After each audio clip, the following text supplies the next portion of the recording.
Thank you guys all so much for coming out on a rainy morning. I don't know that I would have come out to see me in this weather, so I appreciate you guys taking the time to do so. So the first talk I'm going to give this morning is titled A Nation of Settlers. And I actually, if somebody could grab me a copy of my book, just maybe from the table. So that's going to talk about immigration in that context. And then the second talk I'm going to have, for those of you who've been to all of the different talks I gave yesterday, we'll kind of be wrapping up and saying, okay, Jeremy, all this stuff is going on, so why and what do we do about it?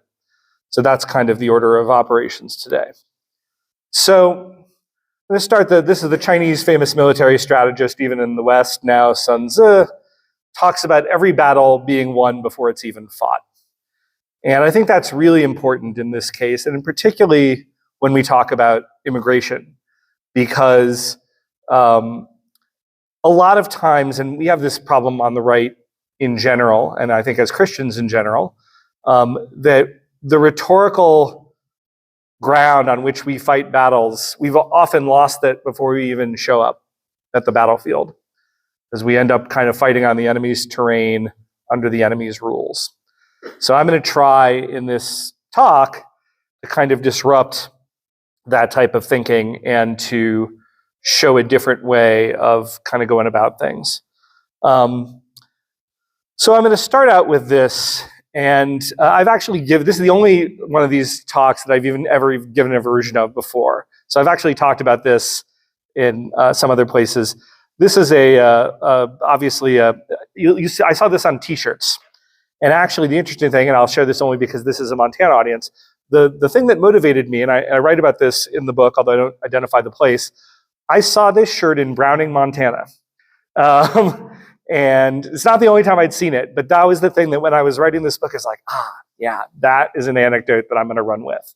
And I think it says something really interesting. And again, I'm just going to open up to my immigration chapter here, and I will read a little bit from that and kind of give you a sense of what I think the significance is. While history tells the story of America's past, no subject is as central to America's future, and no subject gets to the heart of the racism of our current anti-white regime more than immigration policy. As a result, few subjects are as riddled with taboos in their public discussion. What will happen when the ethnic composition of large parts of America is transformed in ways that America's European founders could never have foreseen? And in the interim, what will happen to whites as they continue to lose political power amidst their shrinking proportion of the population, and as anti-white rhetoric and actions accelerate? Whether or not you believe that demography is destiny, these fundamental demographic questions cannot simply be papered over with happy talk. The reality is that the white population, and thus the white voting share of the population, is rapidly diminishing. The fact that whites are under such a sustained attack with our current white voting supermajority does not inspire confidence in how society is likely to treat whites when they are a much diminished minority. There is a T-shirt popular in Indian country and on some left-wing college campuses. It comes in several versions, but the most popular one has several Native Americans in traditional dress hoisting rifles while looking sternly at the camera. Homeland Security, fighting illegal immigration since 1492, it reads below. Another version with the same picture says, in quotes, "We should have built a wall." I chuckled, as some of you guys just did, the first time I saw one of these shirts. It's a clever slogan on its own term, and it makes the point that Native Americans, of course, were here when the first white settlers arrived. But upon further thought, I realized the statement it made was profound. It just cut in the opposite direction of the way it was intended. First, there are cultural ironies. The rifles the natives hoisted were, of course, not a Native American invention, but a very valued item obtained in trade with whites, a product of European civilization. Ditto the camera that took their picture and any number of other associated items. The effect would be similar to a T-shirt with whites planting corn telling Native Americans to, in quotes, get their own crops to plant. But more profoundly, while Native Americans have arguably benefited from joining the most globe-spanning power that has ever existed, they also paid a heavy price. Today, there are almost 10 million self-identified Native Americans in the United States, as well as millions of other white-identified Americans with at least some Native American ancestry. But Native Americans learned, much to their regret, the consequences of their failure to protect their border, their language, and their culture. Their failure to do so should cause whites to redouble their efforts not to make the same mistake. Indeed, in some important ways, the current treatment of whites in America parallels the treatment of Native Americans. Of course, whites haven't suffered anywhere near the level of population or cultural loss that Native Americans did, yet. But while there were crimes committed on both sides of the white-Native American struggle, some of the early treatment of Native Americans, though we now see it as in part misguided, was a genuine attempt at acting for their benefit. The first successful permanent settlement in the United States, Jamestown, had one of its principal goals, if not the principal goal, the Christianizing of Native Americans, a task which most Bible-believing Christians would endorse to this day, despite the many failures and tragedies that occurred along the way. Reservations, while the subject of numerous broken promises and policy failures, were a way to give tribes sovereignty and autonomy over some territory. The recent Supreme Court decision to hand over political jurisdiction over much of eastern Oklahoma to the Cherokee, though narrowed in a subsequent decision, suggests these rights are still taken seriously. Given the tribes' often brutal treatment of each other and their treatment of white captives, it is difficult to argue that, had Native Americans triumphed, whites would have been treated better than natives have been treated under a white-dominant regime. So that's how I actually start my chapter on immigration. And as I said, this was inspired directly by this t-shirt I saw in a store in Browning when I was on my way to Glacier National Park. And I do think it's kind of just an interesting thought experiment as we kind of think about the immigration issue. So the first point I want to make here is that settlement and immigration, this is why I call this talk A Nation of Settlers, are not at all the same thing. So settlement is really what describes what happened in early America. It's something where you're going and you're setting up a new civilization. You're not joining an existing political community.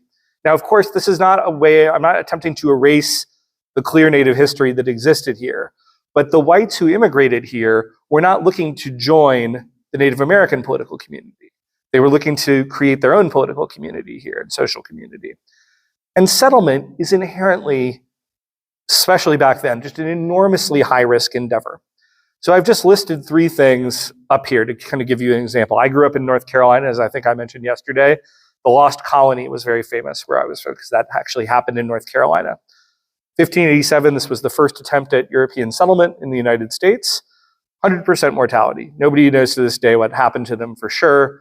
Almost certainly they were massacred by the local Croatan tribe, but we don't have any direct archaeological evidence to support that. All we know is they were settled, the various things happened for a couple years. The first European, or rather the first English baby, Virginia Dare, was born in America to that colony.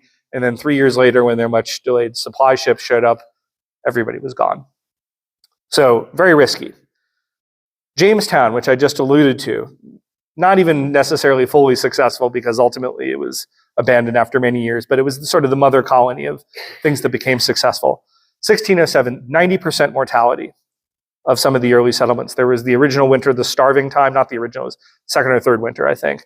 And they just, cannibalism, I mean, it's really, it's some of the most horrific stuff that you could imagine, combined with native attacks and everything else. Pilgrims, 1620, of course, everybody knows who they are. Thanksgiving, 50% mortality the first women of the winter alone. So this is what they are expressing thankfulness for, that they could survive this enormously high-risk endeavor. Now that is a totally different type of thing. I just kind of pulled this over. This is a ultimate home buying a home for new immigrants, than immigration today.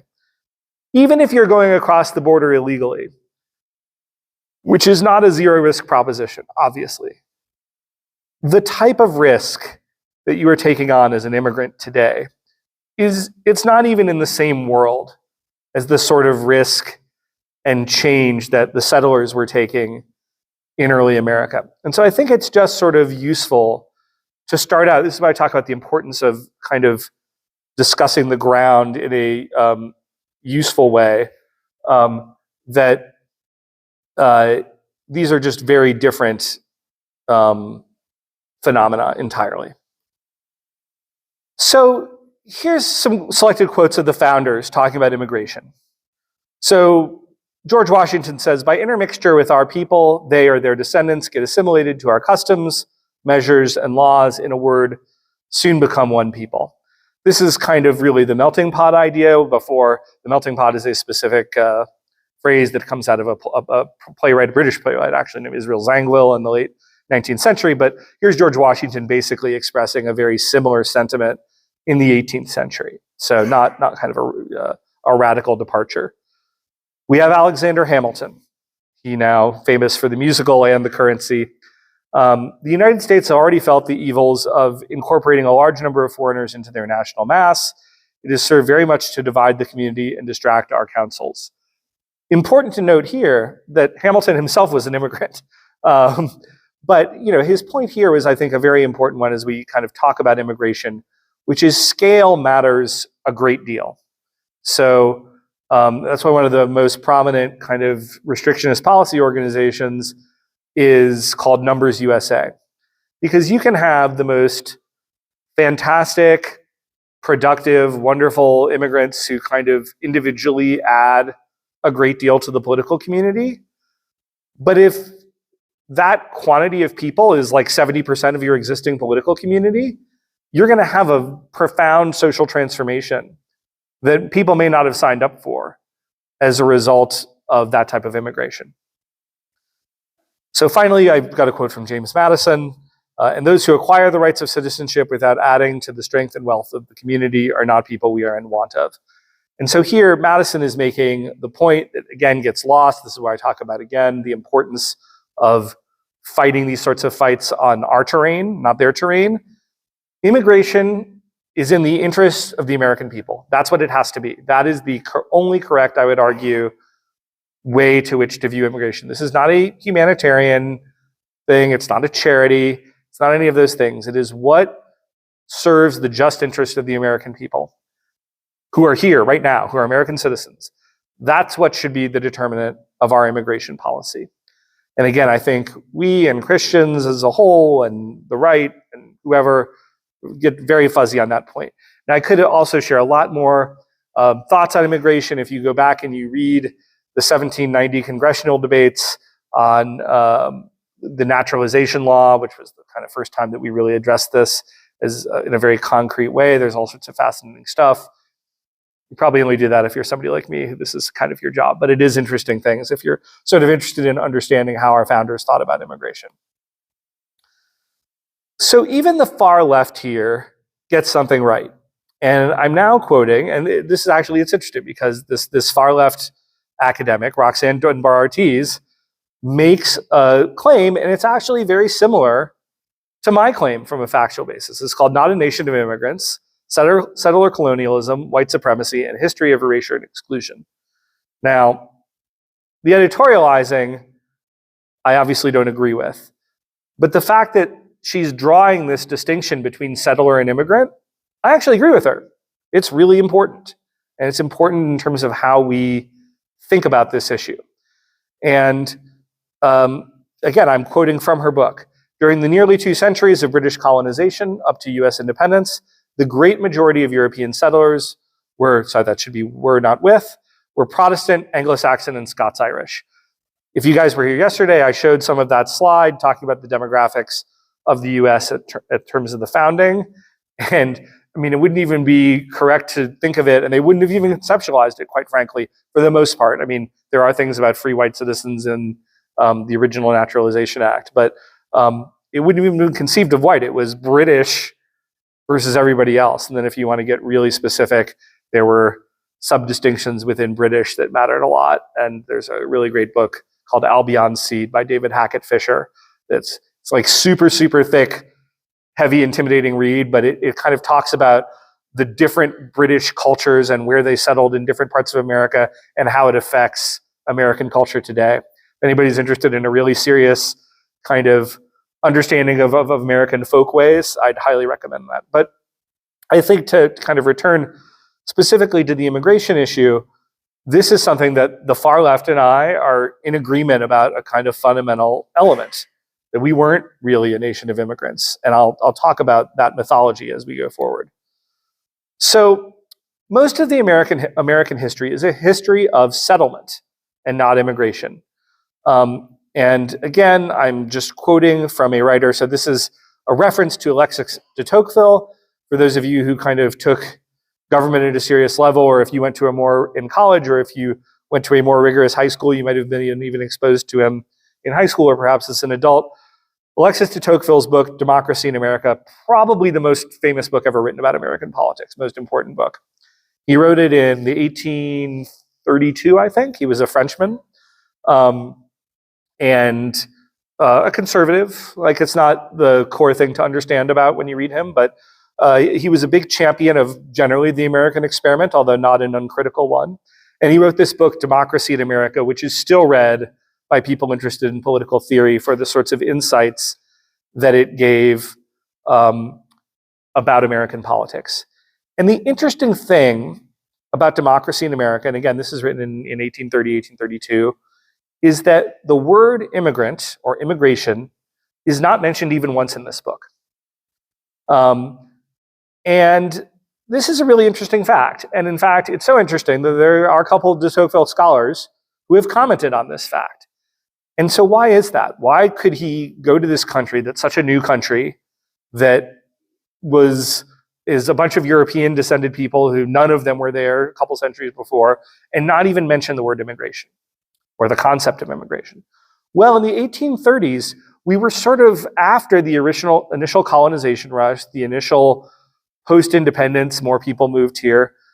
Our immigrant population was something like 2 or 3% of the country at that point.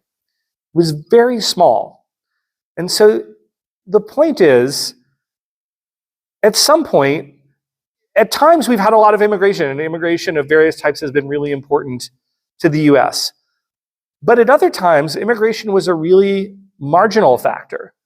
And so it was that you could have this thing, and we are closer to Alexis de Tocqueville in time than he was to the original European colonists who settled here. But he doesn't even see migration as relevant enough to mention in his book about American folkways. I cannot stress, the most classic book ever written about American politics. So just sort of something interesting. And again, this is a writer on de Tocqueville saying the initial groups that had come to America 2 centuries before were conceived of as pilgrims, colonists, or settlers, but not as immigrants per se.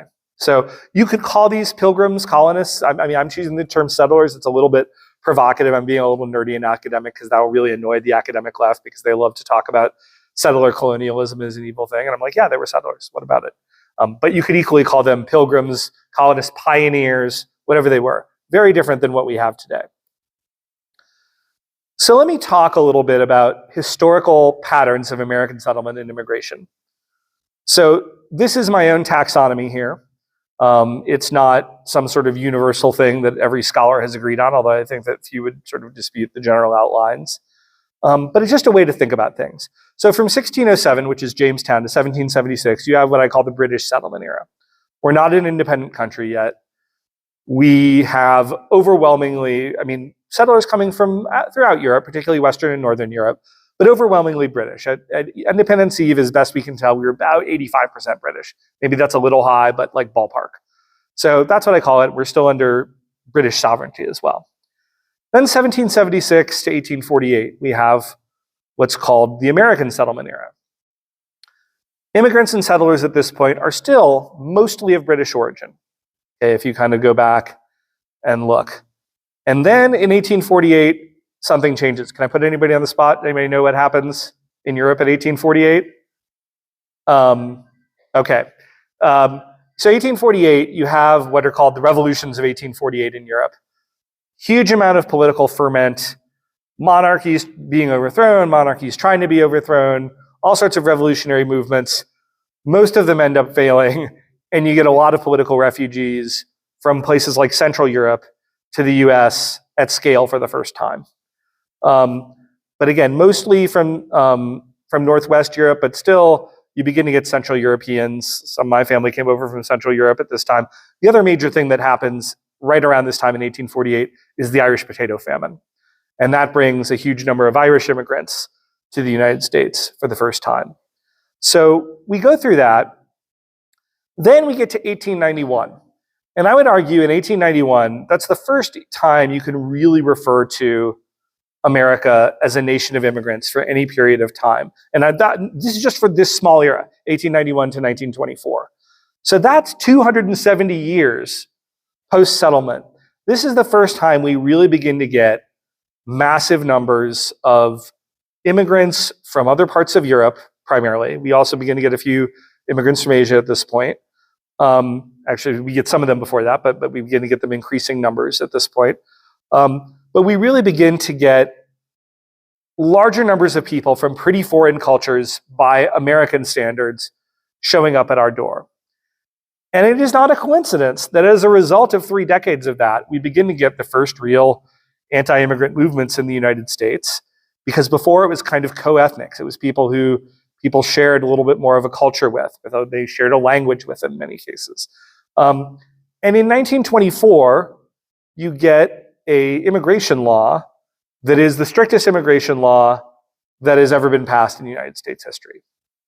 And without kind of getting into all the details of what it did, it basically shuts down immigration, and it dramatically lowers the numbers, and it attempts to explicitly preserve the existing ethnic balance, I think, as of the 1880 census of the country in terms of how it's organized. So that's what that does, and that leads to a 41-year period, which I call a nation of no immigrants. This is an exaggeration. There were still immigrants coming at that time, but the flows are dramatically paused. People are like, whoa, let's settle down, let's reconstitute, like, who the heck are we? I would argue that it is not a coincidence that in the wake of this, and in the wake of World War II, which is a hugely homogenizing, and I mean that in a good sense, thing for the US. I mean, it obviously had a number of other consequences, but it threw a bunch of people from different parts of the US, different backgrounds, different ethnic backgrounds, different cultural backgrounds together in a common project. I don't think it's a coincidence that in the wake of all this, you get the 1950s, which are almost the sort of stereotypical, kind of made fun of all-American environment that we have. And that was because we shut the door on immigration for a while, and we said we're going to assimilate the people we have and figure out what this new American culture is going to look like. And we're going to make it based on the existing culture as much as we can that was already here. And of course, these new groups are going to inevitably bring their own pieces to the mix, their own cultural pieces to the mix. But that's what they're sort of doing. So we go through a 40-plus year period of that. And then this gets very contested. And from 1965 on, we pass the Hart-Celler Immigration Act. I referred to this briefly yesterday. That's named after its sponsors in the House and Senate. And this is the thing that just dramatically changes American immigration law. We currently live under the Hart-Celler regime. It's totally unprecedented what happened, and it was a result of this Hart-Celler bill in 1965. And again, that's a universally, like, if you had a far leftist atheist here, he would say the same thing about Hart-Celler. So that's not a controversial point. The only question is whether it's a good thing or not. So US immigration, this is kind of a little bit of a restating of my point that I just gave, but it's now graphical, has increased dramatically in volume and changed radically in origins. So again, if you go back now keep in mind, this graph actually starts on the left-hand side in 1820. So we've left off the first 200 years where really there was almost nothing that I would call immigration, but even so, you can see the numbers are very small. Again, in the late 1840s, you see that big first peak. That's the 1848 revolution and immigrants coming from Central Europe, and also the Irish potato famine. Then you begin to get these sort of bouncy effects from various things going on. You get this huge, so that's sort of all Northern and Western Europe, and I think this graph correctly calls it frontier expansion era. Then we go into the industrialization era. That's another thing to keep in mind. I mean, just like today, a lot of these immigrants were not particularly highly skilled when they're coming here. But then we were a nation that up until 1890 is still expanding on its western frontier, so there's farmland open. We are a nation, and of course Montana has its own story there, that is industrializing and becoming the biggest industrial power, so we need a lot of kind of manufacturing, people who can do manufacturing and kind of be in factories. So a very different world economically than what we're in today. So then you get this sort of Southern and Eastern Europe for the first time. significantly under the starting in the 1890s. Then you get this slamming on the brakes in 1924. You can kind of see it. It goes down to a pretty significant trough. It begins to climb even before Hart-Celler, but it's still primarily Western Europe. That's the source, okay? And that's because we've changed the immigration laws at this point. Then, in 64, you get Hart-Celler, and unfortunately, the only bad thing about this graph is that it stops in 2012. I show it just because I think it's a really nice visualization of, it explains a lot of different things about immigration in America in one graph. But if we could show the number of immigrants, particularly since Biden, it'd be off the chart here to the right. I mean, it's just like, it's super high. The numbers of unauthorized immigrants, it mentions here, it's a peak, or illegal immigrants. Biden has blown through that dramatically. I think there's something on the order of 6 million that he's brought in just in 3 years. So this is not just kind of more of the same. It's a really pretty dramatic transformation. So now I'm going to go back and kind of fill in some of the details here of American immigration. So in 1890, something really important happens. America's frontier closes. That's, again, not just an opinion thing for me. This is the US Census Bureau comes out and says the frontier is closed. But by what they meant is that everywhere in America had kind of had at least some settlement by their metrics. Now, this is kind of an interesting point, especially to say so close to eastern Montana, because a lot of this settlement was still very, very thin. It was still very pioneering, especially if you're out in places like eastern Montana. A huge percentage of it, particularly here, failed, right? Like you go out, eastern Montana was more populous in 1910 than it is today, right? So it was a hard existence still for a lot of people, but we kind of filled in the frontier. So that's a big change in American history. It's also, I would argue, a big change in how we should think about immigration at that point. And the quote I have here is from a historian named Frederick Jackson Turner. Frederick Jackson Turner was at Harvard. He was this kind of premier American historian of the late 19th century. He's actually still a wonderful person to read, even if some of his stuff is out of date. I would always recommend it. And he writes this really important book, and it's based on a speech he gives at the Chicago World's Fair in 1893. It's called The Significance of the Frontier in American History.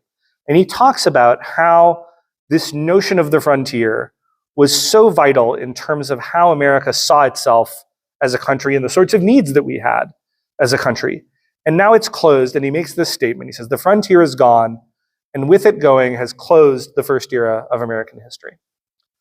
So it's a really profound change. It's a change that I think has a lot of effect about how we saw immigration then back then, is like now we have different needs as a country. We're not just expanding ever outward, and we have a different society. And people have, even today, historians are always writing about this frontier thesis, because you can talk about it not just in terms of American history, but in terms of all sorts of other histories. It's a really profound thesis.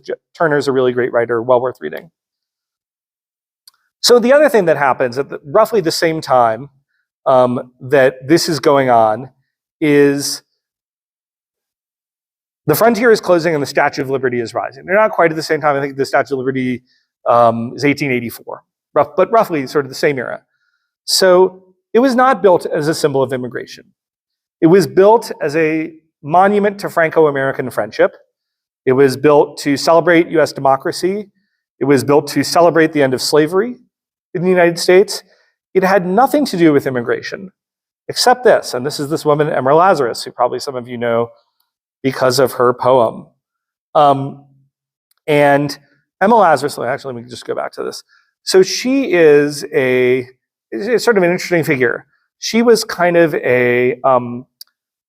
she was a very upper class Jewish woman who is actually descended from the kind of Jewish equivalent of the Mayflower, which were the first boat from Amsterdam in 1653 that had arrived with Jewish immigrants to the United States.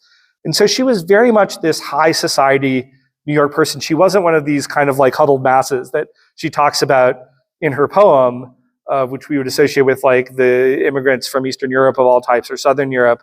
She herself is a member of New York's high society. And in fact, she's really good friends with a woman named Philippa Schuyler. And if any of you have seen or read Hamilton, the musical, this is the Schuyler family that is the direct descendants of Alexander Hamilton, and Alexander Hamilton himself marries one of the Schuyler sisters. So she writes this poem, The New Colossus, which is now inscribed on the statue's base, because she's sort of seeing all these immigrants coming in, and she's sort of inspired by these people who are fleeing persecution in various parts of Europe. Some of them are co-ethnics, some of them just, people coming from other parts of Europe. She dies a year or two later. She wrote this poem to raise money for the statue's base, because there was big fundraising that had to happen to get the Statue of Liberty going. It's sort of forgotten. And then she kind of dies unexpectedly at a fairly young age. And her friend Schuyler starts a fundraising campaign to memorialize her through putting this poem on the statue's base. And that's how we got the modern definition of the Statue of Liberty, because Schuyler is ultimately successful in this. She puts it on. This is right at the time we begin to have really, really massive immigration into Ellis Island. And it changes the public meaning, at least in the left's mind, of what the Statue of Liberty is all about, what it signifies. I've got a Nancy Pelosi Statue of Liberty there, but kind of get the point. So you still have this. You have a lot of left-wing ethnic activists who create Hart-Celler. So this was really a product of Jewish and Catholic ethnic activism. This is our current immigration regime in the early 1960s. So John F. Kennedy is not president yet in the late 1950s. He wants to run for president. There's a lot of unhappiness, particularly in some of these urban areas, about American immigration policy because people can't get their families to come over or whatever have you. So Kennedy writes this book in conjunction with the Anti-Defamation League, which is the major Jewish civil rights organization in the country, and with the support of some key Italian-American groups, essentially a lot of Catholic urban constituencies that were not favored by the current immigration law. And he writes this Nation of Immigrants book. And it is designed as essentially to help his presidential campaign, because he figures out to win these swing states in the Midwest, I want to kind of be ultra pro-immigration. That's what's going to help me. And so he creates this mythology. And what I've tried to explode that mythology in the first several slides I give, that America was and is a nation of immigrants. And what I've tried to show is that's really not true. I mean, at times it has been. There have been times of big immigration. There have been times of small immigration.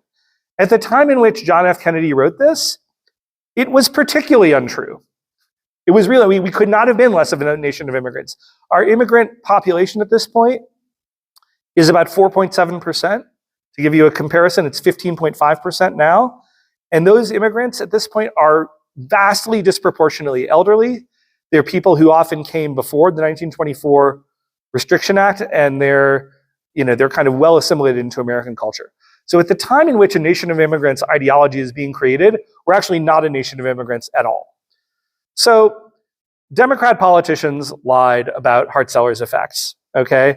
So I'm just gonna pick a couple of quotes here. This is President Johnson signing the Hart-Celler bill in 1965. He says, "This bill we signed today is not a revolutionary bill. It does not affect the lives of millions. It will not reshape the structure of our daily lives." Senator Ted Kennedy, the president. So, of course, at this point, John F. Kennedy has been assassinated. I don't think, just like some of the civil rights law, I don't think Hart-Celler would have gotten through had Kennedy not been assassinated.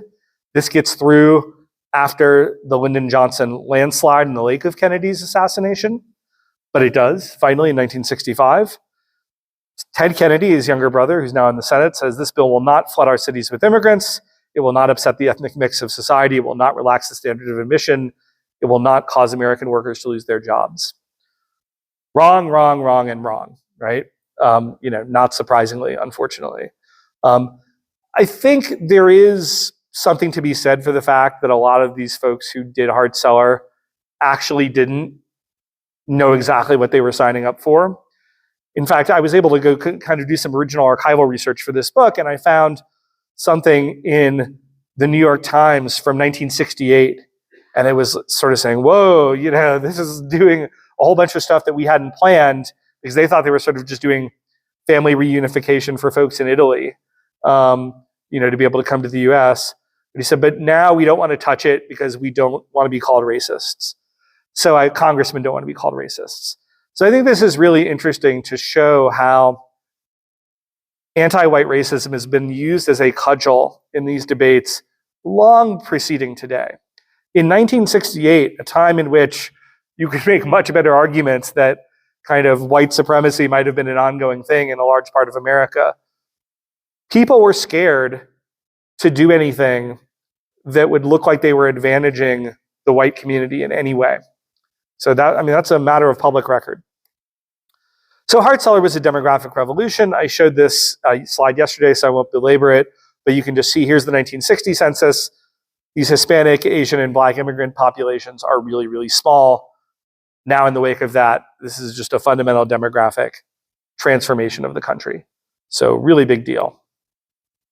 Now I'm going to talk a little bit about a biblical view of immigration. So I'm going to sort of switch from kind of explaining how we got there to kind of talking a little bit, and this is again not definitive. I cannot stress enough, I'm not a biblical scholar, but these are some things that I've picked up as I've looked at this. Jim Hoffmeyer is a particularly an Old Testament scholar. He's written a really good book that I'm going to talk about, and also Marcus Zender. So if you're interested in kind of a biblical perspective on the immigration issue, these are a couple good resources to start. Migration and Christian nationalism. I want to talk about this before I get into some of the details.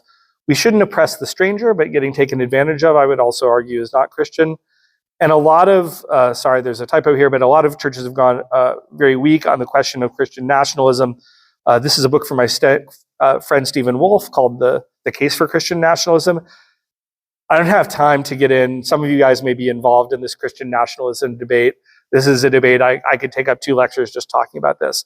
I just want to flag it very briefly because at its most abstract, at least a significant part of the debate is to say that even it's not just necessarily just Christian, but it's Christians that share a certain culture, and that culture matters when you talk about Christian religion and creating a Christian community, and that it's not just sort of some abstract thing. And in fact, of course, as Christians, we realize that when we missionize, because when we go out into the mission field, if we go to Burkina Faso, we're not just going to go with the same culture and expectations that we have in America, because we're not going to make converts that way. Okay, we need to meet them where their culture is, and this is true wherever we go.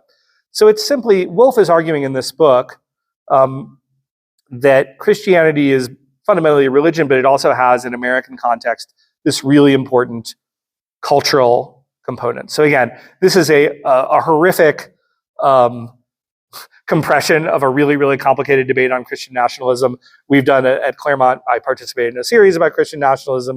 You can go on our website and read it, but I did want to just at least flag that because I do think it's relevant for the migration debate. So Hoffmeyer on biblical immigration, just to talk about that a little bit. So the Old Testament Bible employs many different terms for migrants, and they've been translated into English in various ways. Sometimes they're sojourners, sometimes there are strangers, aliens, and foreigners. And he points out the duty to not oppress strangers, ger, found in Leviticus, does not apply unless a person has already gained legal approval to be within a nation's borders.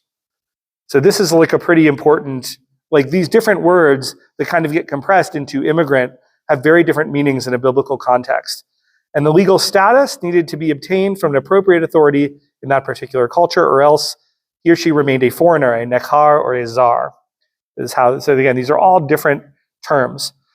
There's another way of saying Israel did not let random sojourners just become members of the Jewish people. Okay, like you had to, and this is not just true for them, I think it was particularly true for the Israelites, but you look at the book of Ruth, right, which is, whither thou goest, I will go. I mean, but this whole thing about kind of having to get various approvals and some skepticism about letting new people join your community is deep within the biblical text. So again, Hoffmeyer goes into this all in his book. So on borders, biblical times have borders. See the Israelites fleeing Egypt. Permits akin to the modern visa were issued to people entering another land. And again, he gets in his book into a great deal of starting, even in extra biblical times. So this was kind of a universal thing in the ancient Near East. Egyptian pharaohs were kind of issuing border passes and their border guards. And there was in no sense was it a borderless world. And he gives this very interesting thing. If you're a real Bible nerd, you're going to kind of know this passage. It's from Numbers 14 to 21. So the Israelites are trying to obtain permission from the kingdom of Edom in southern Jordan, and it wasn't granted. And so I'll just read the text. He says, Moses sent messengers from the king of Kadesh to the king of Edom. Thus says your brother Israel, here we are in Kadesh, a city on this edge of your territory. Please let us pass through your land. That's my emphasis. We will not pass through a field or vineyard or drink water from a well. We will go on the king's highway. We will not turn aside to the right hand or the left until we have passed through your territory. But Edom said to him, you will not pass through lest I come out with the sword against you. And the people of Israel said to him, we will go by the highway, and if we drink your water and my livestock, I will pay for it, but only pass through on foot and nothing more. And he said, you shall not pass through. And Edom came out against them with a large army and a strong force. And thus Edom refused to give Israel passage through his territory, so Israel turned away from him. So it's not necessarily endorsing the actions of the Edomites here, but the point is that here is just in a very matter-of-fact way within the biblical text, it is taken for granted that if you are a group of foreigners coming into some other country, you need to get permission to be there, and that permission may not be granted. And they said, but despite politely seeking permission and offering to compensate the Edomites, they're refused. And Edom sends out the army. They send out the border guards. And they're like, you're not going to come through our territory. The Israelites understood that foreigners needed to have an immigration permit to enter another land. So now let me talk a little bit about the biblical view of sanctuary cities, because this is kind of where the concept of a sanctuary city, and we have these modern sanctuary cities. I think people are probably familiar with those in the American context. It says that they were specifically for if you killed somebody accidentally. So the ancient Near East, even like a lot of the modern Middle East, huge honor culture, deaths had to be avenged. A sanctuary city was not just like a place that you could hang out because you were doing stuff illegal. It's if you accidentally killed somebody, it was a place, Numbers 35:15, that you could flee to get a fair hearing, by the way, not to permanently evade the law. The cities of refuge were not a place to avoid trial or punishment. So, interestingly, Attorney General Sessions under Trump, who's very strong Christian and very biblically knowledgeable, he talks about this, and I've really compressed his talk, but he talked about it when he was in office. He said, I recall Nehemiah returning to Jerusalem. He went to build a wall in Jerusalem, and it wasn't to keep people in, And in the story of Nehemiah, the cupbearer of the king of Persia, he gains leave to rebuild Jerusalem, and it's in disrepair, and cultural pollution is a big part of this, and ritual pollution. And it says, of their children, half spoke the language of Ashdod or one of the other peoples, and none of them knew how to speak the language of Judah. So this is seen in the biblical text as a big problem that needs to be cured. And so Nehemiah calls on his fellow Jews to rebuild the walls, as Jeff Sessions points out, so that we may, in quotes, no longer be a reproach. And then the wall is restored. The chosen people make a new covenant, assuring kind of ethnic endogamy, and that's the story. So you have this. And again, so these go back, and a lot of people in the policy debates don't read Numbers, really deeply, but it is in the biblical text that it does talk about these issues. So evangelicals and immigration. There was a really good group, Evangelicals for Biblical Immigration. I don't think it's so active right now, but they oppose the so-called DACA immigration bill. They wrote a very nice open letter. They say, we find the Bible does not teach open borders, but a wise welcome. We are welcoming to the lawful foreigner who, like a convert, comes as a blessing. We also find Nehemiah building walls to protect citizens from harm. So they make a direct reference to this thing in Nehemiah. And I would argue that the Bible, again, envisions a world of beautiful and unique nations, they continued, not a stateless open society run by global oligarchs, which is increasingly kind of what we've become. So that's kind of, again, you can't do justice to this in an hour, but I've tried to at least give you an overview of maybe some ways to think about it. So concluding thoughts. We've got a legal right to our own borders and an immigration policy that serves the interests of our citizens. And again, if you get in an argument with somebody about immigration, the ground we fight on, to start out with my first slide, is important. You just need to make them fight on that ground. That is the right ground. It is what serves the interest, the just interests of the American people. Don't let them change it to something else. In America, I hope I've demonstrated here, how we've been doing it is not how it's always been. Like, this level of invasion, frankly, that we have going on is frankly unprecedented. And so don't let them gaslight you into thinking otherwise.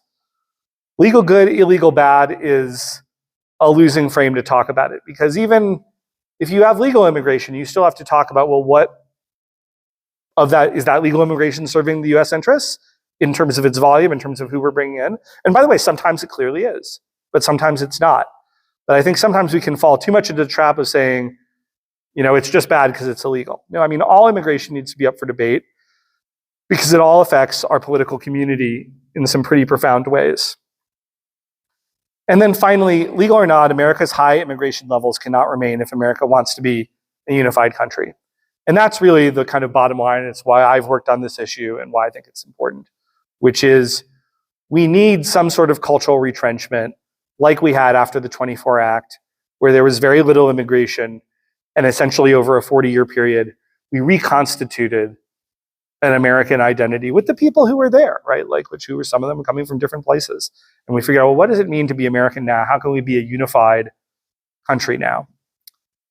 And so that's really the message I have for you today. And with that, I'm happy to take any questions in the remaining few minutes that we've got.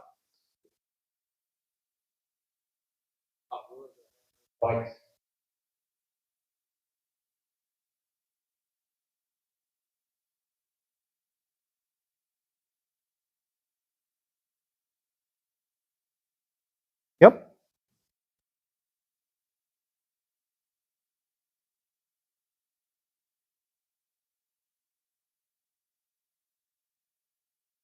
Jeremy, I apologize for my ignorance. Hart-Celler Act says specifically what? Oh, yeah, I'm sorry. I sort of glossed over it. But essentially, what it does is we'd had very specific numerical and country quotas tied to the 1890 census previously.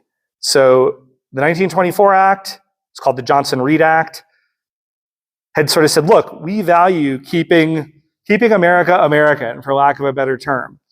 Hart-Celler, it does a lot of things, but the most important thing it does is it gets rid of that. And it prioritizes family reunification. And that leads to what you'll sometimes hear called as the anchor baby phenomenon. So a baby is born, and all of a sudden the parents have a citizenship claim. Doesn't mean they're automatically citizens, but they have a claim, and then when they're citizens, their brother can make a claim. And so you begin to get what's called chain migration as a result of Hart-Celler. Now, it does a lot of other things as well, but I would say that's the most fundamental thing to understand about what Hart-Celler does. Thank you for asking that, because I spend all my time talking about this, and so sometimes I just skip over some fundamental things that I should make clear up front.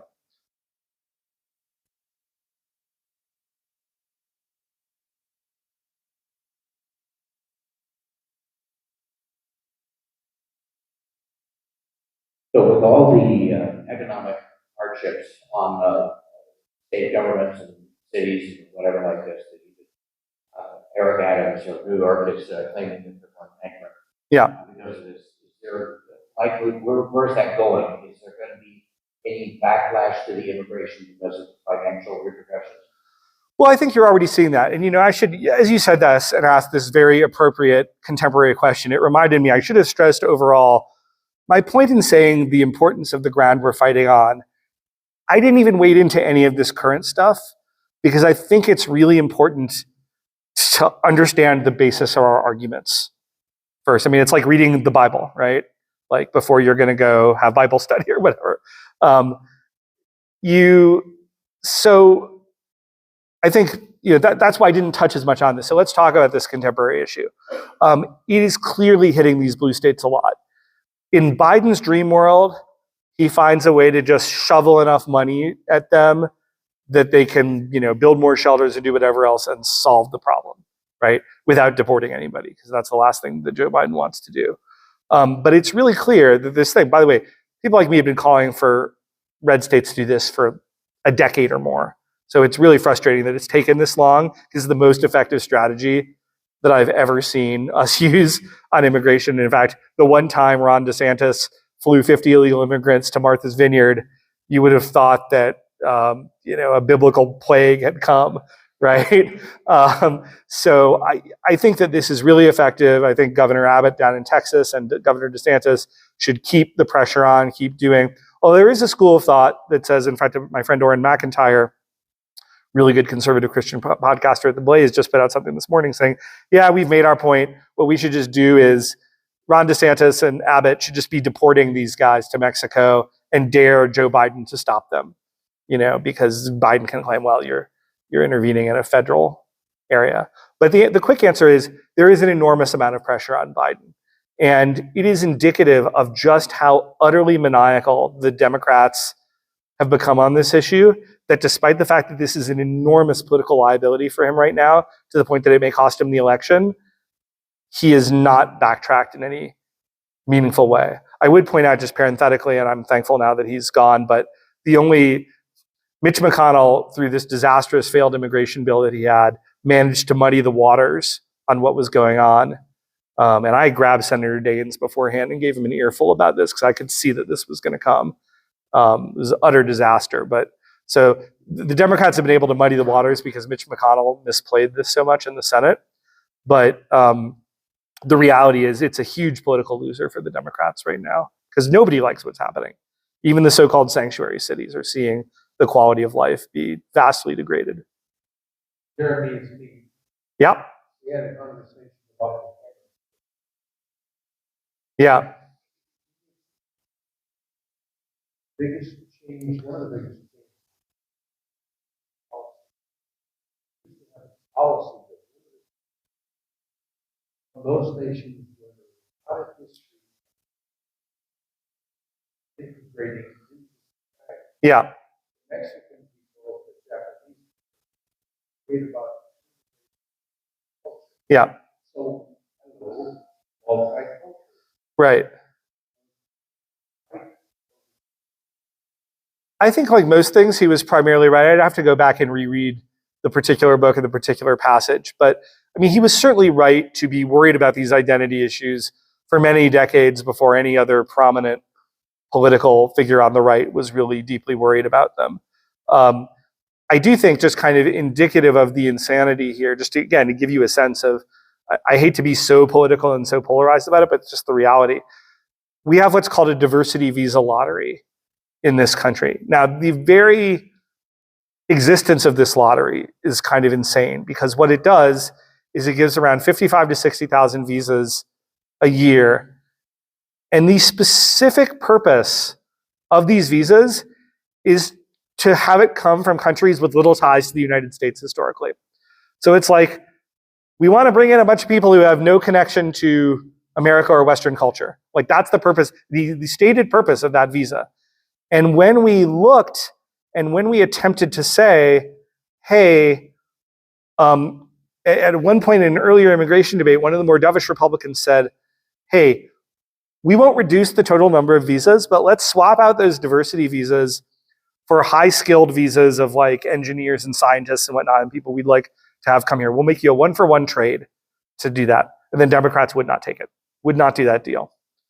So I think that just kind of gives you a sense of where we are. And anything we do here is going to have to be done against the full strength of the Democrats. Anytime you hear anybody talking about a bipartisan immigration deal, you should reach for your gun because it's not going to happen. There is going to be, the only immigration deal worth doing is going to be done on a solely unipartisan way.